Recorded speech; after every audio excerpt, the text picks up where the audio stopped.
জাতির পিতার ছবি নিয়ে অপমান করেছে। এত সাহস কোথা থেকে পায় আমি জিজ্ঞাসা করি।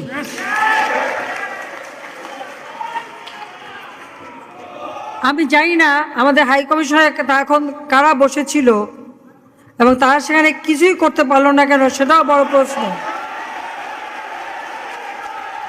আর আমি আমার প্রবাসী যারা বাঙালি, না আমার প্রবাসী বাঙালিদেরও আমি বলবো যে যারা এই ঘটনাগুলি ঘটিয়েছে তারা চলাফেরা করে না, তাদের দেখেন না। যে হাত দিয়ে জাতির পিতার ওই ছবি নিয়ে তারা ভেঙেছে, তাদের যা উপযুক্ত করা উচিত সেটা করতে হবে।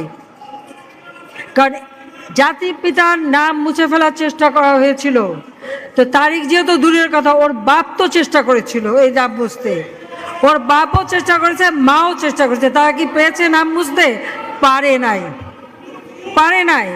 ইতিহাস কখনো কেউ চাপা দিতে পারে না। আর জাতির পিতা তার 7 মার্চে ভাষণে বলে গেছে যে বাঙালিকে কেউ দাবায় রাখতে পারবে না, পারে নাই দাবায় রাখতে। তা আজকে এত বড় দুঃসাহস হয়ে যায়। হ্যাঁ, আমি প্রধানমন্ত্রী এসে আমারটা যা করুক ওটা আমি কিছু মনে করি না, কিন্তু যিনি আমাদের জাতির পিতা, যার আইন আছে, সেখানে হাত দেবে এত সাহস কোত্থেকে পেল?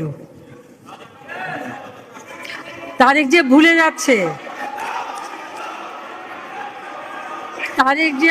যাচ্ছে যে তার মা দুর্নীতি করে জেলে গেছে।